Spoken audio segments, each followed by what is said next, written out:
Tambahan tipsnya mungkin bisa juga dari itu sharing. Kalau kita nggak dapat kesempatan ke acara besar, kita bisa langsung lakukan sharing. Artinya individu ke individu atau mungkin kelompok tertentu kepada kita. Jadi kita lihat, oh kakak kelas ini dulu sering dipercaya jadi MC. Oh saya coba mungkin dimulai dari chat, ajak ketemuan, ngopi atau lain sebagainya. Kalau mahasiswa kan biasa. Nah tanya, karena apa? Mungkin bagi beberapa teman-teman, ketika kita ikut suatu acara itu kan kesannya formal, terus nanti nggak bisa tanya, kita hanya bisa lihat kan kalau kita peserta. Tapi kalau kita sudah sharing sama orang, itu sudah bebas, mau tanya masalah pribadi, mau tanya sejarah, mau tanya tips dan lain sebagainya, itu lebih enak. Jadi lebih gampang lah, kita nggak malu dilihat orang, kita lebih enjoy, merasa kita dekat. Nah ketika kita dekat kan enak. Jadi narasumbernya atau kakak tingkat ini juga ngasih tipsnya, bisa bener-bener full gitu. Mungkin itu sih tips penting juga. Jadi bangun relasi lah Iya, dengan siapapun. Nggak harus kakak tingkat, Mbak. bisa juga mungkin adik tingkat kita. Ada yang ahli dan bisa untuk dimintai pendapat. Gitu. Belajar nggak harus dengan orang yang lebih tua ya, Mas ya. Kita bisa Ya, belajar dengan benar. adik tingkat, adik kelas. Eh, yang penting orang itu memiliki pengalaman yang sesuai sama bidang yang pengen kita tahu. Yang Gitu ingin. kan, Mas? Ya, ya benar. Ya, ya.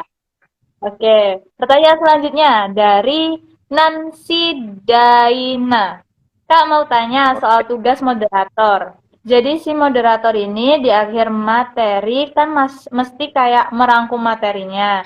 Nah, Mas ada Hmm, trik nggak supaya saat merangkum materi nggak melenceng? Tipsnya merangkum supaya nggak melenceng, apa Mas? Oke. Terima kasih Nancy atas pertanyaannya. Tips untuk merangkum. Nah, kalau perihal merangkum ini sudah jadi tugas wajib sih. Tapi tidak di semua acara. Ada juga yang tidak memberikan tugas kepada moderator untuk merangkum. Mungkin di akhir hanya menutup saja. Nanti yang merangkum ada tambahan lagi siapa gitu. Minta ada biasanya. Nah, ketika kita sebagai moderator dan kita mendapat amanah untuk merangkum, pastikan kita bawa alatnya dulu. Mungkin bisa bawa alat tulis. Jadi jangan malu ketika kita jadi moderator, siapkan dulu alatnya. Dipakai atau tidak, yang penting kita bawa. Ketika kita sudah bawa, Hmm. kita nggak akan punya pikiran, waduh nyata di mana ini, waduh ya apa ini. Kita sudah bawa. Jadi tinggal dipakai, tergantung kita mau dipakai atau enggak. Kalau mungkin Iya. moderator yang sudah handal, mungkin hanya sebagai atribut, jadi hanya dibawa lah, pokoknya dibawa, merasa lebih pede kalau bawa itu, kalau nggak bawa itu jadi nggak pede. Nah atau mungkin yang masih baru, teman-teman yang masih baru itu benar-benar dipakai, dicatat mulai dari kata per kata. Nah Hmm. tips dari saya untuk lebih mudah, ketika kita sudah bawa alatnya ya, itu wajib, bawa alat itu wajib.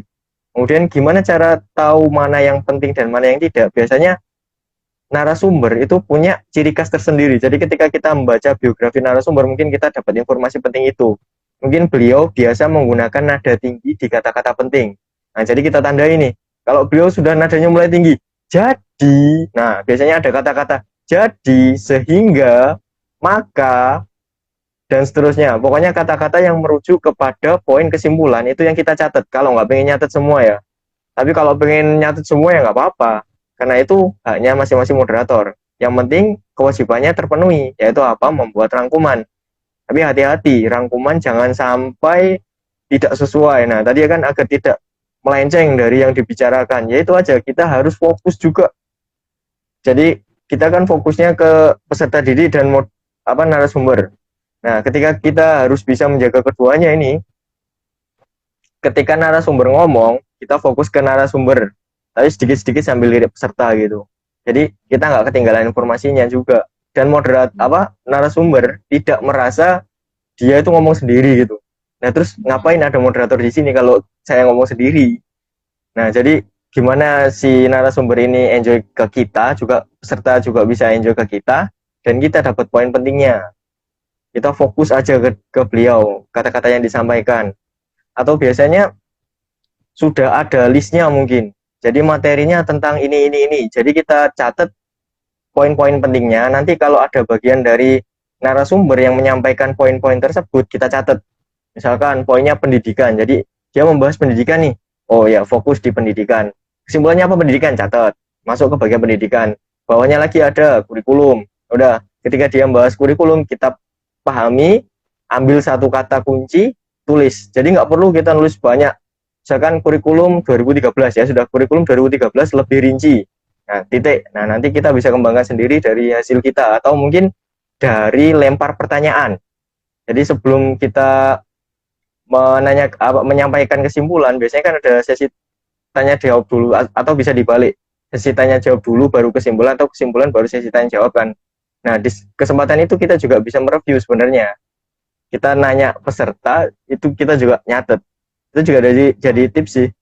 Jadi kita benar-benar lupa atau mungkin kita nggak fokus waktu acara, tiba-tiba ngeblank.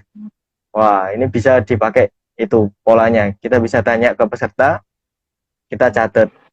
Tapi nggak boleh kayak gitu terus. Kasihan juga. Kan kita harus profesional. Kalau sudah profesional ya harus fokus terus berarti. Tapi itu salah satu trik kalau misalnya blank ya Mas ya. Di tengah acara kita blank Nah, apa ya tadi narasumbernya ngomong apa, terus nanti kita lempar aja ke peserta. Nanti mereka kasih jawaban baru kita kasih tulis. jawaban. Nah, ya Masuk. Triknya masuk. bisa Oke. juga. Kalau em, gini, pasti apa ya? Pasti nggak mudah untuk mencoba hal baru, memulai hal baru, apalagi untuk berdiri di depan umum, lalu memiliki tanggung jawab agar agar segala sesuatu berjalan kondusif sesuai sesuai apa yang diharapkan. Nah, itu kan Hmm. pasti nggak mudah. Banyak orang yang nggak berani, yang nanti-nanti dulu deh cobanya gitu.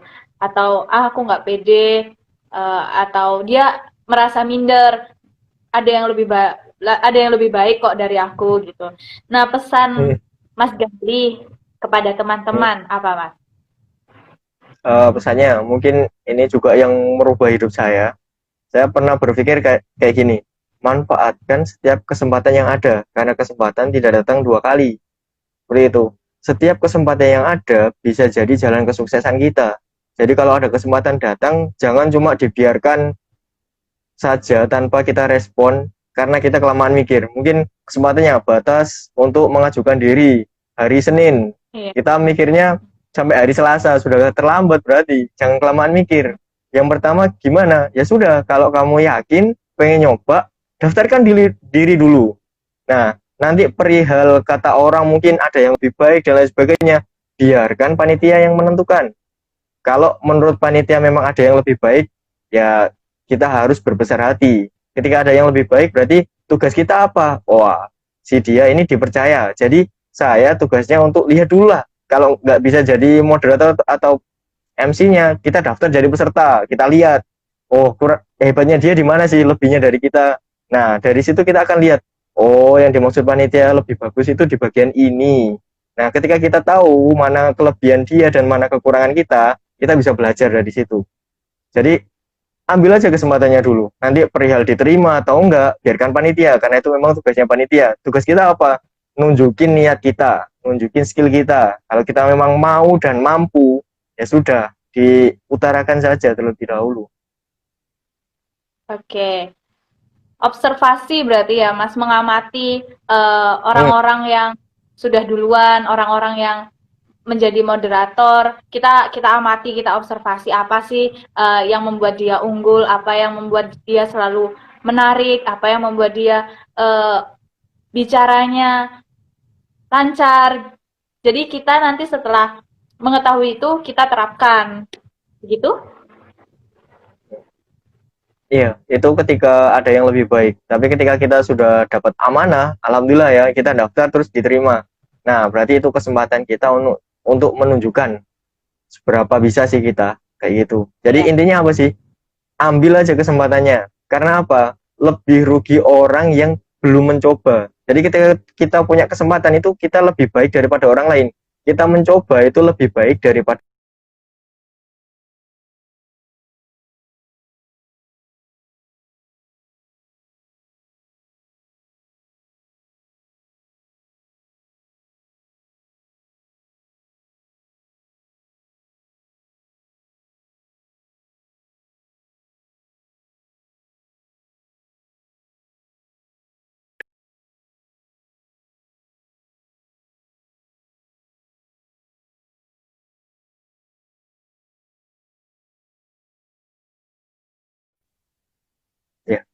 Bisa deh terhubung. Udah Oke, Mas saya terhubung. ulangi. Iya, silakan. Oke. Ya, di bagian akhir poin pentingnya sih kita harus berani untuk mencoba karena mereka yang tidak mencoba sudah gagal dari awal. Sedangkan kita ketika kita mengambil keputusan untuk mencoba, kita punya kemungkinan 50-50. Berhasilnya Oke. 50%, gagalnya 50%. Tapi ketika kita nggak ngambil kesempatan itu 100% gagal. Sudah Ada. fix gagal. Kita nggak Ya. berkembang, kita nggak dapat ilmunya, kita nggak dapat kesempatan. Kita ruginya banyak. Jadi kalian mau rugi atau mau untung? Kalau mau untung ya ambil aja. Kalau memang nggak diterima ya masih untung sudah ngambil kesempatan. Kalau keterima ya alhamdulillah. Berarti kita tidak menyia-nyiakan kesempatan yang diberikan. Seperti itu. Diberi. Waduh, beruntung sekali saya di sini bisa bertemu dengan Mas Galih ya. Saya pribadi Ya secara dapat virtual banyak, ya. ya. Saya pribadi dapat banyak ini sih pesan-pesan, terus habis gitu apa ya motivasi, lalu belajar dari pengalamannya Mas juga. Terus di sini juga banyak sekali nih dari teman-teman yang join, yang jadi peserta live Hmm. kita malam ini eh mengidolakan Mas Galih nih, banyak yang bilang keren, setuju Mas gitu. Sepertinya banyak sekali ininya apa fansnya Mas Galih. Wah, oke. Nah, Mas setelah mencoba menjadi moderator MC dari sekian waktu, apakah Mas memiliki suka duka yang pengalaman suka maupun duka yang bisa di-share kepada kita? Ya, oke. Terkait pengalaman suka duka ya. Mungkin kalau dukanya itu pastinya di awal sih. Jadi ketika kita masih belajar itu, ketika saya pertama kali ngambil job sebagai MC, yang saya belum pernah nyoba sebelumnya, di acara perpisahan itu ya, responnya mungkin nggak seperti yang kita harapkan. Jadi ketika kita sudah semangat, ini bayangkannya, oh kalau saya ini, selamat malam teman-teman, oh nanti pasti mereka jawab, oh ternyata responnya beda. Ketika kita Hmm. memang baru pertama kali muncul, mereka baru tahu kan mereka, ah apa sih maksudnya? Kan nggak tahu. Hmm. Nah, Hmm. ternyata sebelum kita menyampaikan hal-hal seperti itu, kita harus buat kesepakatan dulu. Supaya apa? Kita terkonek dengan peserta. Jadi peserta tahu maksud kita dan mereka bisa melaksanakan apa yang kita perintahkan. Misalkan, nah, jadi saya akan buat kesepakatan dulu sebelum kegiatan ini dimulai. Ketika saya mengucapkan A, maka kalian jawab B, seperti itu. Mungkin selamat pagi, semangat pagi, dan lain sebagainya. Nah, ketika Oke. mereka sudah diberi informasi itu, nggak mungkin mereka bakalan melongo lagi kayak tadi. Ah, apa nggak tahu dan kaget sebagainya. Nah, itu pengalaman dukanya sih itu di hati terasa, kok gini ya, kok gini ya. Ya, Hmm. pernah pernah juga mungkin salah sebut gelar. Nah, ketika Oh. kita salah menyebutkan gelar, apalagi itu sosok penting, nah, Mhm. alhamdulillah kalau nggak ada yang sadar, tapi ketika ada yang sadar itu efeknya luar biasa. Jadi kita merasa bersalah. Jadi jangan takut untuk meminta maaf. Sampaikan saja, mohon maaf saya ulangi, atau Mhm. mungkin ada pembenaran di akhir langsung saja. Biasanya kalau MC itu ada dua tipe. Yang pertama dia mengucapkan dulu, mohon maaf saya ulangi, atau langsung aja. Misalkan SPD, MPD, SPD hanya disebutkan SPD nggak ada MPD-nya, langsung dilanjutkan. Atau mungkin MPDI, ada I-nya tapi I-nya nggak disebutkan, jadi langsung diulangi, MPD, MPDI. Nah, langsung dilanjutkan seperti itu, biasanya juga ada. Jadi tipe-tipe MC atau moderator itu macam-macam. Ada yang langsung dilanjutkan dan ada yang meminta maaf terlebih dahulu. Seperti itu. Oke. Penerapannya tergantung situasi dan pilihan kita masing-masing ya Mas ya. Iya, Hmm. kita mau Kalau jadi suka, seperti apa. Kalau oke. sukanya, wah, alhamdulillah ya. Yang pertama pastinya, sukanya karena bisa naik panggung. Seumur-umur saya pingin naik panggung, tapi belum kesampaian. Dan akhirnya ketika jadi MC, walaupun ya kita bukan artisnya, kita bukan jadi narasumbernya, tapi ketika kita sudah di panggung, itu rasanya beda teman-teman. Jadi Mhm. ketika kita di bawah, kita mungkin nggak dilihat orang, tapi ketika kita sudah di atas panggung, kita dilihat banyak orang, rasanya bangga luar biasa, seneng. Dilihat banyak orang itu rasanya seneng. Itu yang pertama, yang sudah jelas terasa. Kemudian efek yang lainnya apa? Ketika kita dilihat orang, kita jadi dikenal orang. Jadi mungkin Mm-mm. yang kita hanya dikenal satu kelas atau mungkin hanya punya satu teman di kelas atau empat Mm-mm. mungkin geng aja. Enggak. Setelah saya jadi MC, moderator beberapa kali, wah temennya bukan hanya satu kelas, satu jurusan, satu fakultas, bahkan bisa satu universitas dan sampai nasional mungkin. Jadi saya juga pernah ikut acara internasional dan ketemu teman-teman. Oh Mas Gale, nah, oh saya dikenal. Nah karena dari situ sih, jadi senengnya juga. Selain itu juga dapat kenalan baru, punya relasi yang keren lah. Ketika kita moderator itu kita jadi sosok yang paling dekat loh dengan narasumber. Ketika kita jadi sosok yang paling dekat itu sebenarnya kita punya keuntungan. Kita jadi sangat kenal dan materinya itu bisa dapat ke kita. Jadi tanpa kita jadi peserta, kita jadi moderator itu materinya justru langsung ke kita gini. Misalkan materinya tentang beasiswa. Oh, saya jadi mudeng ini. Sangat amat Mm-mm. mudeng tentang informasi beasiswa karena saya jadi moderator atau MC di situ. Saya lihat langsung bersama beliau, ngobrol langsung, kayak gitu, punya kesempatan lebih di acara. Ketika teman-teman hanya bisa mengacungkan tangan dan lain sebagainya, kita punya kesempatan lebih untuk buat acaranya jadi sedih atau mendadak gembira, semangat dan lain sebagainya, menambah pertanyaan, mengurangi pertanyaan. Kita punya kesempatan lebih seperti itu. Oke, Dan ada kita bonus juga mungkin. Hmm? bisa apa Ya, Mas? ada bonus mungkin jika kita mendapat mungkin snack atau uang itu sebagai bentuk apresiasi dari panitia, itu juga termasuk happiness. Ya, Happiness. jadi Salah kebahagiaan satu. tersendiri. Iya, pasti pasti. Jadi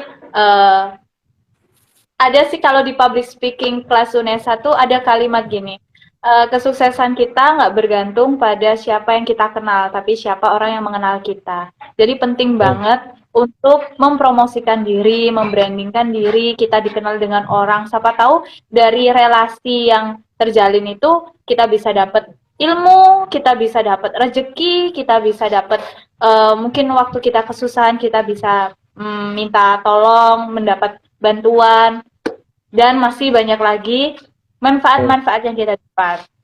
Oke.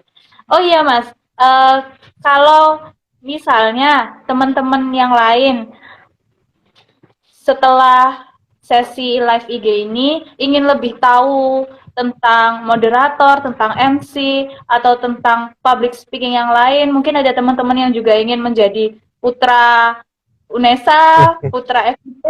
Nah, bisa nggak menghubungi sosial medianya Mas Gali?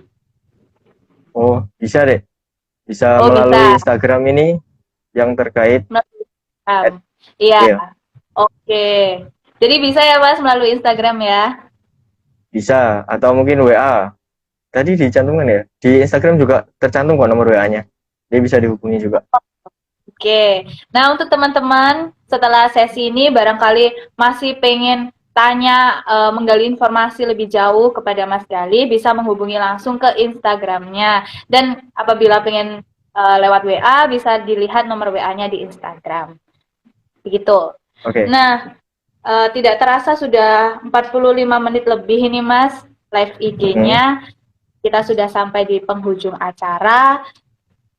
eh, Saatnya saya memaparkan kesimpulan yang saya dapat dari live IG ini. Ya. Jadi, moderator adalah seseorang yang memimpin jalannya sebuah acara agar berjalan dengan lancar dan sesuai dengan tujuannya.